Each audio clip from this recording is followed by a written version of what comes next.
Faço uma correlação com o vídeo em que o presidente Lula pega algumas canetas, entrega para a Janja coloca na bolsa e eles vão embora. Então eu vou chamar atenção para esse vídeo e analisá-lo investigativamente, como me pediram muitas e muitas vezes na rede social. Se vocês repararem no vídeo, quando acaba a reunião com líderes mundiais, o presidente Lula compulsivamente, porque ele não precisa, né? Ele vai, agacha, pega a caneta dele, se abaixa, pega a caneta que estava do lado e depois pega a caneta se agachando mais uma vez do outro que estava ao seu lado. Mas ele percebe que ele estava sendo observado. E quando ele pega as canetas, ele olha para a câmera. Quando ele olha para a câmera, o câmera, opa, tá fazendo coisa errada. O câmera, que está acostumado a detalhes de imagem, acompanha a imagem com o presidente Lula, ele chega perto dela, entrega para ela de forma estabalhoada, vai e coloca na bolsa. Quando surge um outro espectador, ela vai, chama atenção e olha para o outro lado.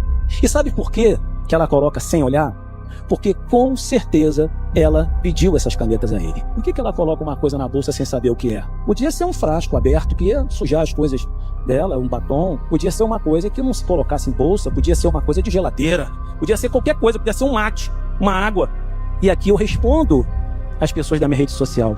Essa compulsão é que é levada para a presidência da República. Essa forma de trabalhar, de pegar as coisas dos outros, é a compulsão que segue esse homem, que segue essa mulher deslumbrada. Essa mulher está deslumbrada com poder. Ela fica em lugares onde a diária é 18 mil reais, ela leva toda a equipe dela, ela vai para a Rússia uma semana antes, falando que vai fazer não sei o que, ela vai para o Japão, ela vai para tudo quanto é lá com o nosso dinheiro, ela tem sigilo nas suas contas, que ele falou que não ia colocar sigilo e nada, que ia retirar sigilo de 100, vou tirar sigilo de 100 anos, vou tirar sigilo de 10 anos, vou tirar sigilo de um dia, no meu governo não vai ter sigilo. Não haverá sigilo nas contas públicas. Não haverá sigilo de 100 anos, nem de 10 anos, nem de um dia. E o portal da transparência voltará a funcionar, companheira Dilma. Tudo é motivo de sigilo. Tudo é motivo de sigilo. Tudo é motivo de sigilo. Você sabe que isso tem perna curta, porque vai acabar. E ele coloca sigilo nas contas dela. Todo dia esse governo vai ter escândalo. Ele só fala besteira, só faz besteira. Todo mundo sabe que a Janja manda nele. Um governo péssimo. Nós então estamos entregues a pessoas compulsivas que furtam, em tese, até canetas das pessoas. O Brasil não tinha mais fomes quando eu deixei a presidência da República. Você vai ver agora um absurdo. Neste momento, milhares de crianças estão trabalhando em lixões de todo o Brasil. A menina aprendeu muito cedo a revirar os sacos de lixo à procura do que precisa.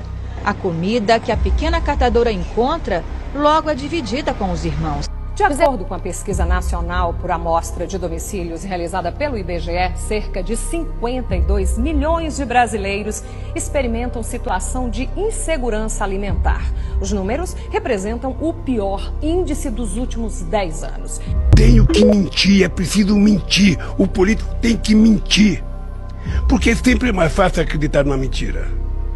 Uma mentira, minha mãe dizia, uma mentira ela voa, a verdade engatinha. É sempre assim.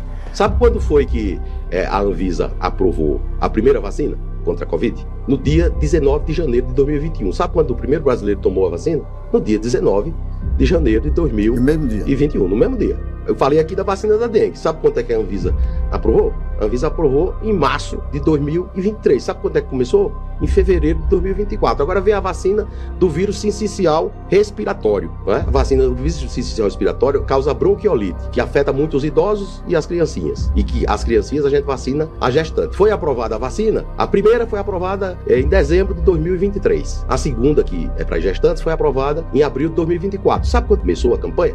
Agora, em dezembro de 2025. Cadê os especialistas? Porque eles não têm coragem de criticar uma demora de 18 meses, que levou várias crianças a morrer ou ficar internado em UTI. Vamos lá, vamos conversar e vamos comparar. Padilha, se tu for botar o VAR, tu tá impedido em toda jogada, Padilha. Cartão vermelho pra você. Aonde morrem mais crianças de fome? No Nordeste. Aonde é que tem mais crianças saindo da escola? No Nordeste. Aonde é que tem mais analfabeto? No Nordeste. Aonde é que tem mais desemprego? No Nordeste. Aonde é que tem menos doutor na faculdade? No Nordeste. Onde é que tem menos médicos? No Nordeste. Onde é que tem menos pesquisador? No Nordeste. Porra! Nós nascemos para ser o mais pobre em tudo. Qual região o PT tem mais governadores? O Nordeste. Qual região é governada por políticos de esquerda há mais de 20 anos? O Nordeste. Qual região elegeu o PT por 14 anos e é responsável por 47% dos votos do Haddad em 2018? O Nordeste. Em qual região Bolsonaro acabou com a seca com a transposição do Rio São Francisco? O Nordeste. Qual região tem mais de 9,4 milhões de beneficiários do Auxílio Brasil? O Nordeste. Nordeste. Se existe algum culpado pelas mazelas do Nordeste, esse culpado é um ex-presidiário que saqueou os cofres públicos e agora quer voltar à cena do crime.